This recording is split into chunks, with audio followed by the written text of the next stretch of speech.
Hey everyone, I'm Shaun Hadley here with my brother Shane.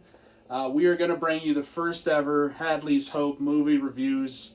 We watched Morbius, so you don't have to, unless you want to. Shane, what did you think of Sony's newest Spider-Man villain feature, Morbius? Well, I will probably say that you'll want to. I'm thinking Sean's saying that you won't want to, so it's the perfect review. I liked Morbius because my ass still hurts from watching the Batman 3 hours long, and Morbius is an hour and 40 minutes tops. And so that we don't get too into the review yet, I'll just say that this movie jumps in there. You get to find out real quick what you're talking about, what you're dealing with. Obviously, it's set in the Spider-Man universe, and I'm a huge Spider-Man fan. So I did not hate this movie. I don't understand why there's so much hate for it out there right now. I'm happy to see it's pulled $90 million over the weekend. So myself, and I'm not trying to put words in my brother's mouth, I like Morbius, and I'm just glad we're in a world where it exists and we can have movies like this. I didn't hate Morbius, and before we continue, I should say this is going to be full spoilers. We watched it. We're going to talk about Spoiler everything alert. that happened. Spoiler alert. I didn't hate the movie. I didn't think it was terrible. It was a lot like Venom for me. Everybody kind of talked bad on that movie. They said all sorts of bad things about it. Got bad reviews. But I thought it was okay. It was fun. It had like some fun moments, some humor that was pretty cool. Similar with Morbius. It's there. It's a movie. It follows the character pretty good. There's a couple baffling moments for me personally. One thing I do like is it's like the most gory PG I've seen. It's weird. There is some gore and some blood. They do a good job of like hiding it under hands and stuff It's like that. not even PG-13, right? It's I'm solid pretty PG. sure it's just Yeah. straight up PG, and you can tell. I mean, it's not like terrible childish, but it's definitely not quite the Morbius that I would have liked to see. Personally, if I'm making this movie, I do like the Morbius who wakes up and is murdering people and, you know, feels bad about it. It's like, oh god, I've turned myself into a monster, which kind of happens in this movie to an extent. But when he wakes up, he's only killing bad guys, right? So it's like not a big deal. So basically the whole setup, they take him out on a boat. He's got to do these experiments so that he can make his blood better. He's got a disease. I don't even know what disease it was. I forgot or didn't pay attention. But he needs to heal himself, and he's got to do it with bats that he captured from Costa Rica. So they go out on a boat. They do the whole thing. Shane? Well, I feel like you hit on a good point. I think if this movie was rated R, man, I think they could have done it perfect. Because it is the first... it's not Marvel Cinematic Universe, but it's connected through Sony. So we could say it's MCU. It would be their first MCU horror movie. And you could really go full bore, since they're going to have Deadpool eventually in the MCU, and he'll be rated R. I think it could have been awesome if it had been rated R. But nonetheless, they say you tend to lose money if you can't get that demographic, See, which is I kids. disagree with that, because we have, Deadpool? What was the other really hardcore R-rated? Joker. That was R. Yeah, that was R-rated. Absolutely, I mean, yes. $1 billion? Like, so I think they've proven that you can make these movies R-rated. Sony, for whatever reason, maybe they have something with Marvel where they can't do R, I don't know. But they have shown an unwillingness to really push the envelope and really even do like a hard PG-13 with some of these. I forget what Venom was, but even that for me wasn't bloody enough. I would have loved to see a cussing, biting heads off, blood squirting Venom. Well, yeah, I remember every time it was left to your imagination when Venom bit somebody's head off. He did, but they didn't show it. And so for me, I'm not making the argument, but that's what you always hear from the big studios, that when you make it R, you're cutting off the kids from the age group of 10 to 17, that demographic. But we've shown now parents are just going to write the note, or the kids are going to have the note that says IR 18. They're going to get in the theater if they want to see it anyway. So, yeah, and at the beginning, not to skip past this, but it has the young Michael Morbius. And I'm just going to say it's very much like a very severe leukemia that they're dealing with. And it affects him, and he's in a hospital where he meets another young boy who's dealing with a disease just like his. And that whole scene initially was very important because it sets up this lifelong friendship. And then his friend, it turns out years later, is very rich and is able to fund all of his research, which is, he actually somehow, I guess, rents a mercenary boat, and they go out to the international waters so that they can do these experiments. Michael Morbius, of course, is successful, who is played by Jared Leto, who I personally really dig as an actor. I know some people absolutely hate his guts.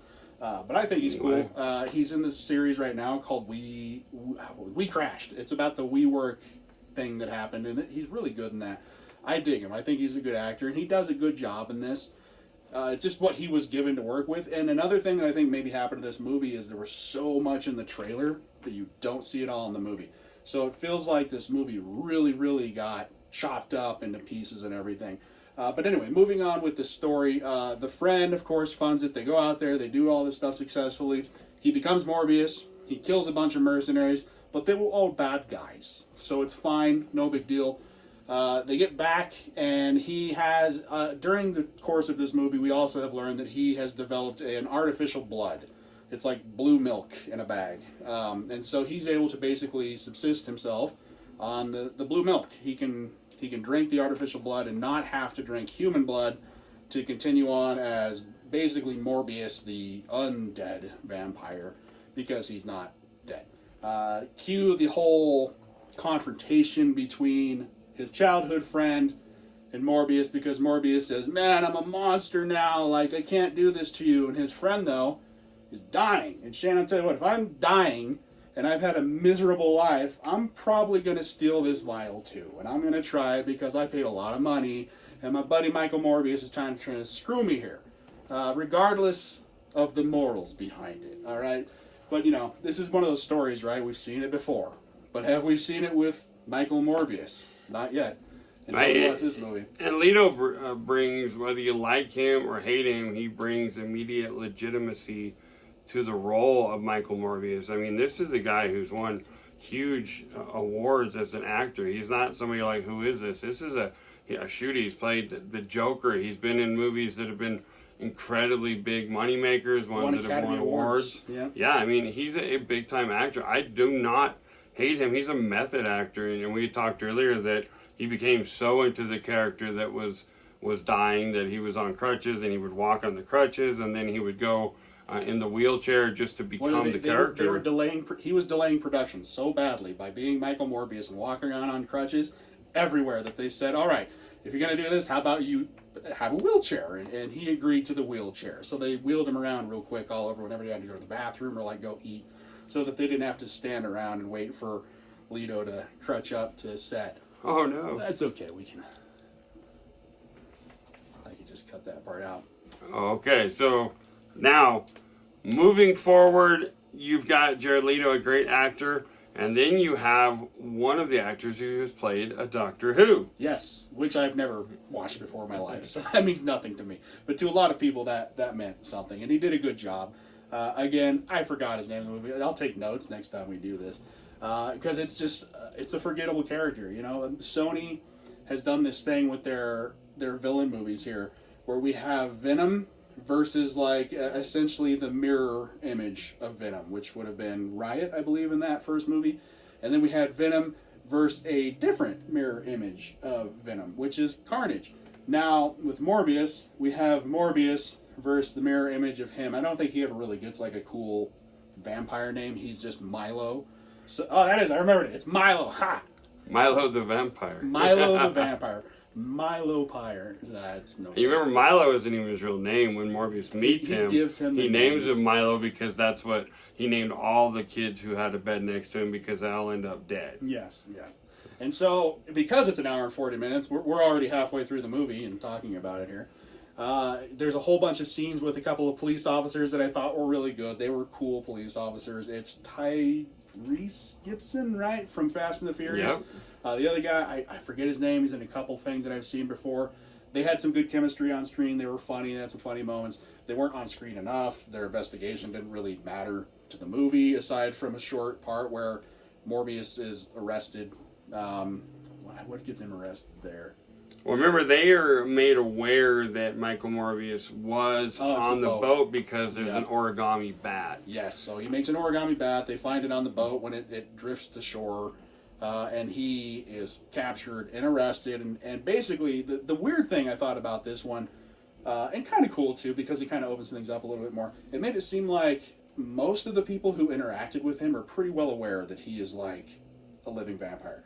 The police knew it because he busts through the wall and escapes jail so that he can get out of there and hunt down his friend who he realized is probably going to hunt down his love interest in this movie, a girl who has been helping him with the experiments. Very important, we didn't mention. She was on the boat. She was on the boat. She was the only survivor on that boat, which is paying huge homage to Bram Stoker's Dracula, because think about it, Bram Stoker Dracula, he comes over from Europe, he's on a boat, everyone is killed, and in the original first appearance of Morbius in Amazing Spider-Man number 101, it also has the origin happen on a boat, where eventually Morbius swims ashore and first meets the Amazing Spider-Man Peter Parker. So I like it. I'm a total nerd, obviously, by the last 3 sentences I just said about comic books. I like that they kept the origin somewhat true to the comic book in a modern way, because a lot of people are like, oh my God, on a boat, international waters. And I was like, you know, that's trying to be true to the comic book. And I don't mind it when they do that, because this is a Spider-Man universe. The Venom verse, they're calling it, that they're trying to build and connect it to Amazing Spider-Man. So when you had the girlfriend survive, they went and they talked to her. And you know, last night we did, and I watched it again, they do say that these 2 police are part of an actual group. Do they say that? Yes, it was in there that interviews people and does investigations on supernatural things, and they immediately say, which I love this part, this reminds me a lot of the San Francisco incident, which connects it to Venom and the events that happened in that movie. So you're seeing this world building, but sometimes you're trying to put a square into a round peg, or a square peg into a round hole, just like that. And they're trying to build it, and I think they're forcing it a little bit. That's my only complaint. Again, I agree with you. This movie, you can tell it was handed over to the people that did the editing, and they took out a machine gun and a chainsaw and shot it and chopped it up and put stuff together and added things that the director said he didn't even know were in there upon release.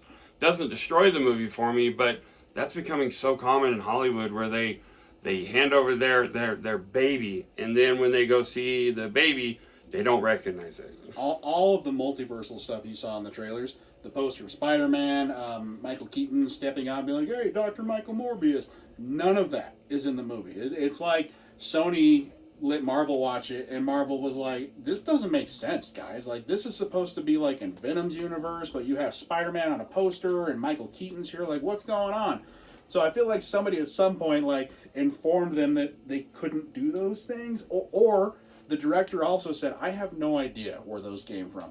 It was a marketing ploy by Sony. They threw in some images of Spider-Man and Michael Keaton into the trailers so that it would trick us into going to watch the movie and thinking it had a broader overall attachment to Spider-Man, which is another problem that these movies suffer from, in my opinion. You're creating this universe of Spider-Man villains without Spider-Man.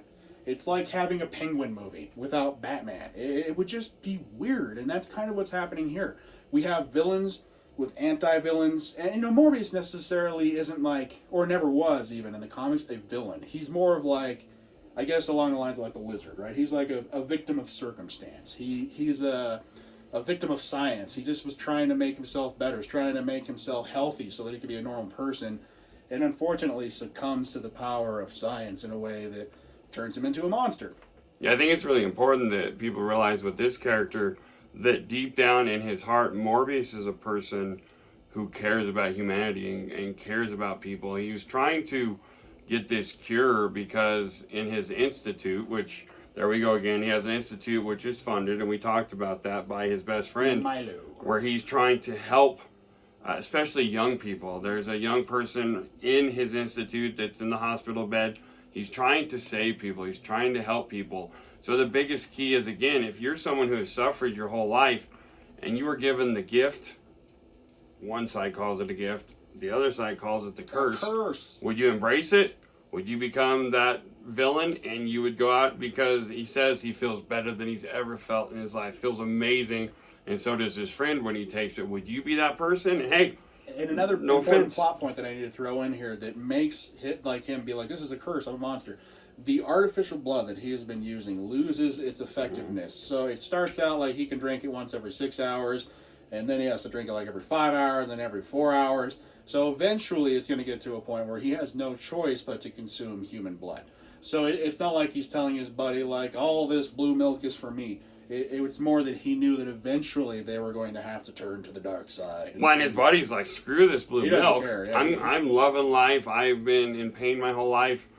I'm rich. I mean, the only thing that I was like, whoa, the buddy's going out and getting caught on camera, drinking the blood of people. Full psycho. He's killing like newsstand guys in broad daylight. And he's rich enough, he could have just had people brought into him, is what I always thought. You know, if you have that much money, it's just like rich people that go out and get DUIs. I'm like, man, you can afford Uber. Well, and you know, the other thing that I thought was hilarious, I'm not sure if you noticed this, this man, despite having some of the fanciest suits you've ever seen, wears his Velcro shoes the entire movie. He has these really amazing suits, and he's wearing his handy Velcro shoes that he's had from the beginning. So I thought that was fun. It's such a goofy thing to have in there, because he has like these Gucci suits with these amazing ties, and he does this little dance, and he's got these like light blue Velcros. It's just a weird... I always felt like initially it's because like he was wheelchair bound, and he had to use like the long things you know what to I'm do doing? his If I shoes. get my legs back, I'm going out and get some new shoes. Yeah, I'm getting some Air Jordans or some $1,000 leather shoes. I'm attached to my shoes. I love my shoes. I'm keeping my shoes. So he wouldn't be a Velcro shoe guy myself, but again, once you get the ability to wear whatever shoes you want, you would think you might get some other shoes. Might change that up. So, needless to say, in his heart, he's like, hey, awesome. I am a freaking vampire, whether it's... And again, remember everyone, the living vampire. So these guys they follow daywalker rules like Blade. They can go out in the sunlight. They're not scared of holy water because the way they're made into vampires is very different. And so, again, you get a totally different style of vampire, which I really liked. I've seen enough vampires and glitter vampires and Bram Stoker's Dracula and all the different versions of vampires that we've seen. This one is very different. It doesn't follow the rules.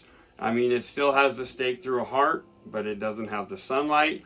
And I like it because it means someday we will see that Blade versus Morbius crossover or in one movie. So I like that. Specifically, the thing that makes me think this Blade Morbius movie will happen. Towards the end of the film, we come to the climax. Everything's happened. Morbius is like, I need to go chase the bad guy because I created him. This is my fault. He's after my lady. And of course, he kidnaps, Milo kidnaps Leto's lady. I forget her name. Maria. Maria, that's right. So he kidnaps her. Morbius, also during the movie, has developed bat radar, bat sonar.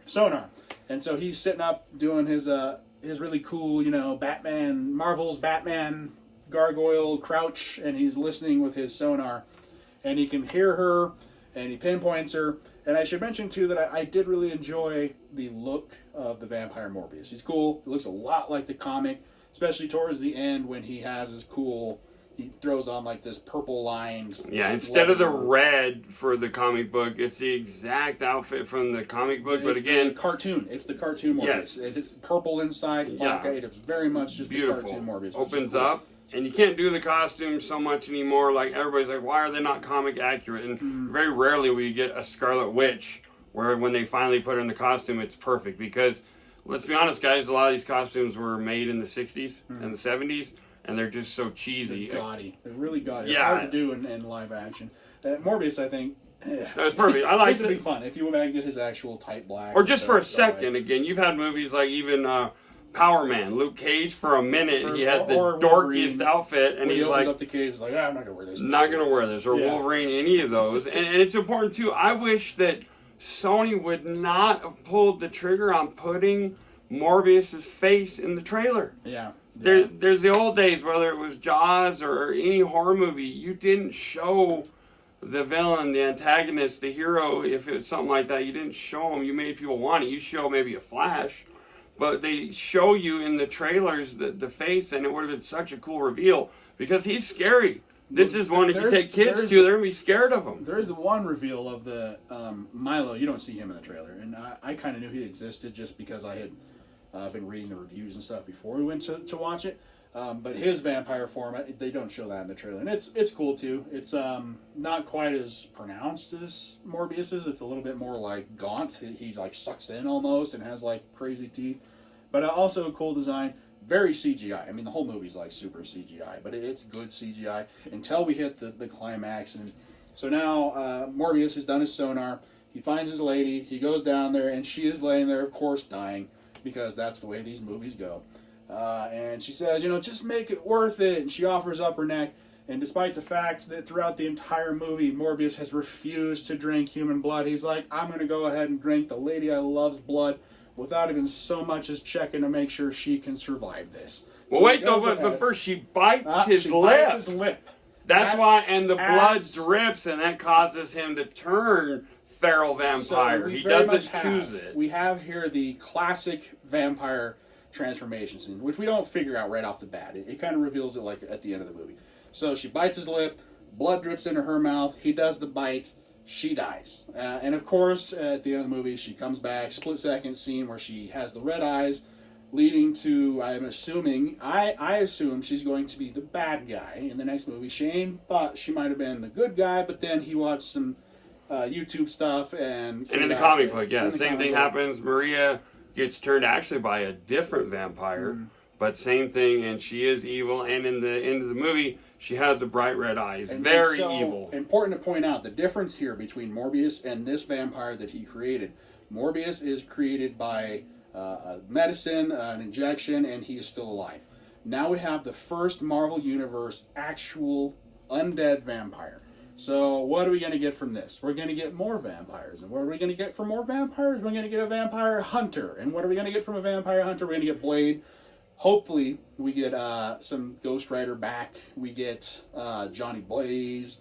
I'd love to see that separation, right? If they did the Johnny Blaze and maybe... Oh, sure. We talked about that years ago when I owned a comic book store and got into comic books. I was owning that store during the era of Spirits of Vengeance coming out, which was all of the dark, evil Marvel characters that came out in the early 70s, right after the laws were changed, where Marvel could have vampires, where they could have werewolves, where they could have zombies, Dracula, Frankenstein. All those rules were changed because in the late 50s, EC Comics, there was a change where they said, hey, we're going to put a stamp on this. We're not allowed to have that because it's going to make the youths evil and crazy. So in the early 70s, Stan Lee was psyched, right? That he was able to create these characters, and Werewolf by Night, Man-Wolf, all of the characters that he wanted. Right around the same time, Moon Knight pops up in a Werewolf by Night comic. Absolutely, very valuable comic book. And so, you can tell already, even though I think Sean wants to not like this movie. I'm middle of the road. Just the conversation already. There's so much.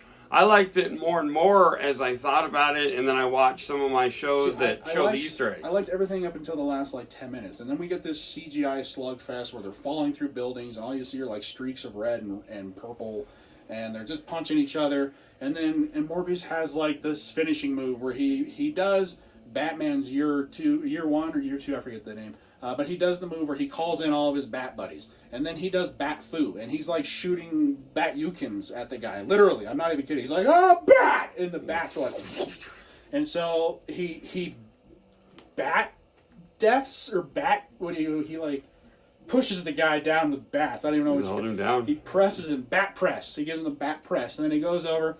And we forgot to mention also earlier in the movie, he of course has created the antiviral that will kill whoever is infected or not infected. Yeah, it's basically a poisonous blood. A poisonous blood that will kill bats, basically. So it'll kill Batmen or man bats. So he does the into the chest, and you have that sad moment where he really doesn't want to kill Milo, but he knows that Milo probably isn't going to chill out, and he's probably going to kill a lot of people and just try to F stuff up. So he goes and he kills Milo, and Milo has one of the weirdest quick deaths. He's like, why'd you do that? And then he dies. And that's it. Milo's dead. Sadness, right? Yeah. And before you finish, though, let's real quick say the power set for Morbius is very much comic book accurate. The ability to fly, the ability to hear things like a bat, even the cool effect on his ear that he uses echolocation. I'm very happy with the way they presented Morbius and his powers. And we saw last night, we joked about it, when you were young and I was old, and I still watch cartoons to this day, so it doesn't matter your age, but the original Amazing Spider-Man animated series that you watched, not the original, but one of the best ones, it would have been in the 2000s? No, it was 90s. In the 90s. it had a Morbius character in there, but because it was a cartoon for basically Saturday morning when kids used to have to earn cartoons, they didn't just get them whenever they wanted them. He had palm suckers. Yeah, he had hand suckers because he couldn't suck blood, or they had to call it plasma, which obviously it is, and he sucked it with his hands. So that's the only thing that you don't get that you might remember, especially if you're a kid of Sean's age, a younger person. And, well, what happened to the hand suckers? And those were just a thing that was invented for the animated series. That was a weird detail that I didn't remember, because I knew Morbius specifically from the animated series. I think you blocked it from your mind. Yeah, well, it was so terrible. They do such a good job of kind of just it's such a subtle change, and it's not such a big part of the story. Yeah, we were just so happy to have Morbius. Yeah, totally. It was cool. In a cartoon, they give us Morbius, Venom, Carnage, all that. So back to the end, though, and again, I know we've been all over, but there's so much to digest in this short Sony Marvel movie that as you think about it more and more, I really think you'll like it more. And like Sean said, he doesn't hate this movie. He's right in the middle on it. But so the end is literally you don't want to look away because Morbius kills his best friend. Has to. And then we get the quick shot of the girlfriend coming back. The girl, red eyes, bright red eyes, yeah. Evil. I should have realized if your eyes are completely bright red, you're evil. Definitely. They show her, and then it's title card, Morbius. That's it. And then 30 seconds later, we get the first after credit scene, which is the first of two very before credit scene, mid credit scene, no after credit scene. So there's a before credit and a mid credit, and to me, they're baffling because they create more weird questions for me than they create excitement. So we get Michael Keaton's Vulture, Adrian Toomes. Well, let's tell them this is the first movie. I maybe remember one other slightly where you get the freaking mid-credit scene or after-credit scene in the trailer. Yeah, it shows. What the hell, Sony? Oddly enough, it's only part of it too. They cut part of it or something. I don't know. So Adrian Toomes suddenly, before it shows Adrian Toomes, it shows the multiversal rip that Doctor Strange created in No Way Home. And so it shows that momentarily, and then it shows Adrian Toomes basically materialized in this Venom Morbius universe. Why? I don't know. I don't understand, unless Doctor Strange is just the most incompetent wizard on the face of the planet or the galaxy. I think we established that in the last movie. That's all No Way Home did. No Way Home. Make him look bad. Is Doctor Strange really this ridiculous? A little bit of preparation, some notes, a discussion beforehand, and everything's fine, man. But so for whatever reason, we get Adrian Toomes sucked into this universe. And he's like, hey, I hope the food's better here. Despite the fact that he's in the most disgusting, obvious, insane asylum with, a cardboard bed. He's, stoked to be there. He's the only dude there. And God knows who discovered him. They're hey, he showed up in this place. So they take him out, and because he hasn't committed any crimes in this universe, they got to let him go. So that's it. You get that quick scene where they're like, Adrian Toomes. Well, don't jump yet. So in my mind, this is the moment when they show the rift in the sky that is without a doubt the connection to the Marvel Cinematic Universe, to Spider-Man No Way Home, to the exact moment where the universe started to rip and other characters started coming into this universe. That was meant to be, and I think if you're there opening night or close to opening night in the theater with a whole bunch of other Marvel and Spider-Man nerds, I think that's the hurrah moment. I don't know if it totally has that effect, but that's what they're going for. Here's what softens that blow for me. Because in the trailers, we've already seen, supposedly, that this is in that same, or a universe anyway, that has a Spider-Man. Yep. Then, I don't think they do. I think that was literally just a MacGuffin to, screw us over and, make us think differently. Because there's no Spider-Man. They never mentioned Spider-Man. I don't think Spider-Man, and Venom very much in his movie has no idea about Spider-Man. No idea he exists. And I very seriously doubt that Spider-Man... Well, remember, at the very end, when he sees him, when he does have the after-credit scene on the TV, he licks him and says, Peter Parker, the Venom symbiote, knows of the existence of Peter Parker somewhere because he sees him on the TV. At the end of that's at the end. Which one is that at the end of? Where he appears? Oh, that's in the No Way Home. Where he appears in that hotel room. It's Peter Parker is at large. He's Spider-Man. He's who's Spider-Man? So that's when he learns that that's Spider-Man. But and I think that's also maybe why they took that stuff out, if that's what they did, because then the next scene we get. We have Dr. Michael Morbius driving out his super dope supercharged rich man car, because despite the fact that he has killed his rich friend who was the funding for everything he did, he also apparently has his own wealth, because I guess he developed that plasm, the blood, the fake blood. Anyway, it's not like he killed 8 people. They were all bad guys, I'm telling you. So anyway, he drives out to the middle of nowhere. He gets out and he's looking all Jared Leto fly, and in flies full costume Vulture. And he says, "Hey, you hear about this stuff that's going on with this Spider-Man? I think it's his fault. Let's do a team up. Hey!" And then they apparently are going to team up, which is weird because Vulture's very much a villain. And then you have Morbius, who really isn't a villain and really has no reason to care about Spider-Man or know who he is or even really want to entertain this weird flying. Well, even Vulture at all. did not hate Spider-Man, because in the end of the second Amazing Spider-Man saved him. Yeah, and he was in love with his daughter, and there's all these other things. But they screwed everything up so crazy by doing the spell that makes everyone forget Peter Parker. Oh my God, it's a convoluted mess, right? It's only for Sony's side, though, right? Right? I still feel like Marvel has this under such a tight grip that there's no holes there, and we have Sony cruising over the seas with a piece of Swiss cheese, and there's water everywhere, and they don't know what's going on, but. So yeah, you're wondering, does the Vulture at that point where you're at the end and he's saying, "Let's go get Spider-Man"? In his universe, all memories of Peter Parker were wiped away in No Way Home. That's another problem. How does he? But he doesn't say Peter Parker, right? He says Spider-Man, and like I said, cut cheese here. Then he does say Spider-Man, so Spider-Man's remembered. And Spider-Man, and I guess if you think about it deeper, right? He doesn't remember Peter Parker, so he wouldn't remember that he liked him and that he was his friend. But he knows that Spider-Man did save him. And then at one point, Spider-Man had his mask off saving him. So, in his memory, does Spider-Man have no head? You remember? You're just going to need to get all the way off. You're going to do a whole lot of this, and you're going to say suspension of disbelief.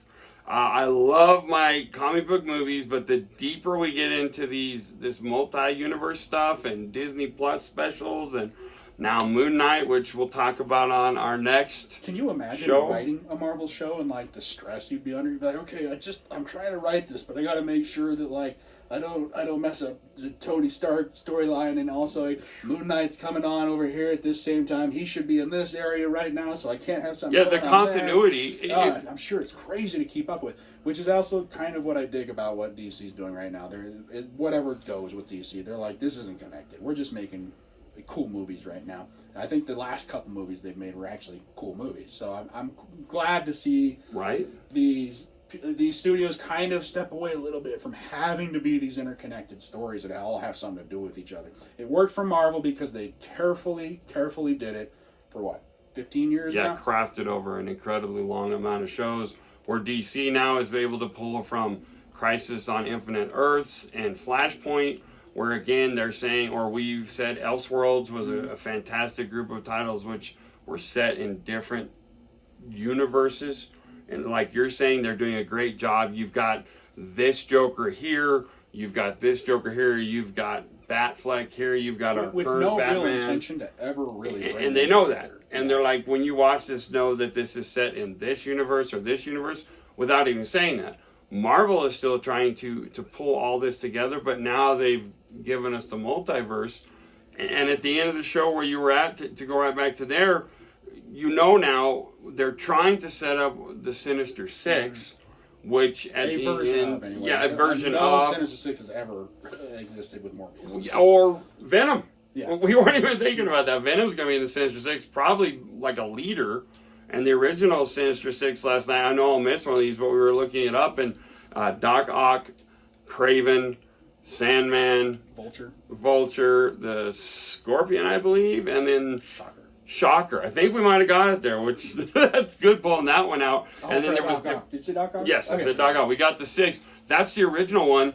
So now you're going to already have Morbius and you're going to have Venom, which is a badass Sinister Six. Already having those two guys, but they're making their own. And there's been several versions of Sinister Six. There was another name. It was like close to Sinister Six. It was like the Sinister Squadron or something, I think you've nailed it. And years ago, you had the team up of, you literally had Man-Thing, Morbius, Ghost Rider, my favorite group of heroes, anti-heroes from the 70s. It'd be cool someday if we lived in a world where you could get all those guys. And, you know, a werewolf, a vampire, a swamp creature. I really hope Marvel or Sony, either one, I don't care, that they continue to go down like the darker road of things, because that's the one thing right now. DC has done their couple of R-rated things. We have Deadpool from Marvel's side, but he's not like dark. He's like funny, right? He's like R-rated funny. I would love to see some R-rated, like gruesome, scary stuff from Marvel. I hope Moon Knight maybe moves into that a little bit, but I feel like we're gonna just end up with like this muted version. One second. Play it next time. Yeah. Make Blade freaking R-rated. Why not? It's a vampire killer, a daywalker. The original Blade 1 and 2, 3 were R-rated, if I'm remembering correctly. Yes, I think they were very R-rated. They were. Yeah, and it has to be. I mean, just the subject matter itself. I don't need a lot of F words and stuff. I just want the gore, violence and gore, and they're vampires. It's a lot of blood-based violence and stakes to the heart, and you're going to have some vampires getting beheaded, and you know going into that. So at the end of the day, Morbius, and you see again, we are all over the place, but that's the way this movie feels. And sometimes you'll watch a movie that you feel was edited poorly or wrong, and you're like, I don't ever want to see that again. I left here wanting more and felt like it just like ended.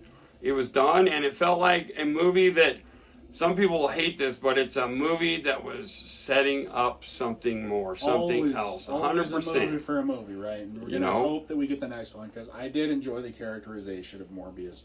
So, my final score here, I'm going to give Morbius a 6.5 out of 10 Hadleys, because, you know, it's one of those, like, if it was on TV, I'd let it play while I painted something in the background or whatever. But it's not one I'm going to go out and buy the Blu-ray for. I might be interested in seeing some of the deleted scenes and the alternate cuts of things, because one scene in particular that was just played super weird to me.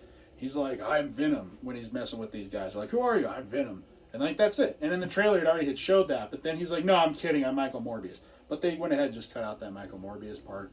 So I'm sure there's like just a mountain of stuff on the cutting room floor.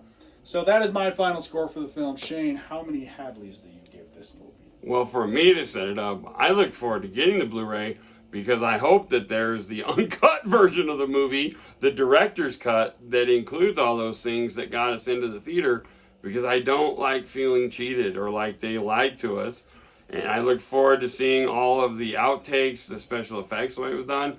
And remember, I'm that guy that grew up in a world where when I first got the Amazing Spider-Man number 101, the first cover appearance of Morbius, God, I love that character. And I realize now that you and I are in a much smaller, nerdier world than I realized, because not as many people as I thought, even close, know who Morbius is or was. They will start to now, but I love that character so much.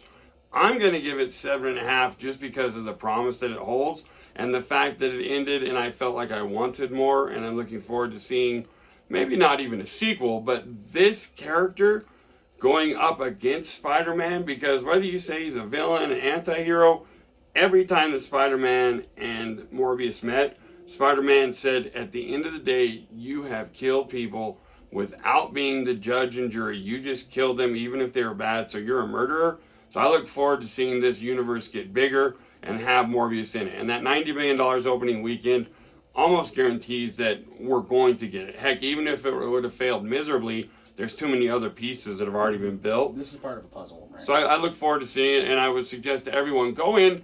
Man, I get so tired of everybody sees the early reviews. This movie has been hammered as if it's as bad as, like, I don't know, it's some not of the Green worst. Lantern. Yeah, it's not bad like that. Yeah, it's not horrific, and so many people aren't even going to see it, even the hardcore Spider-Man and Marvel fans, because they're listening to a lot of the people that do reviews for Rotten Tomatoes.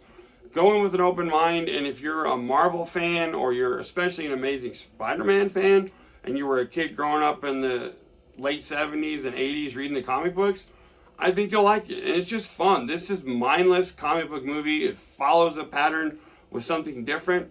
And I liked it. I didn't hate it.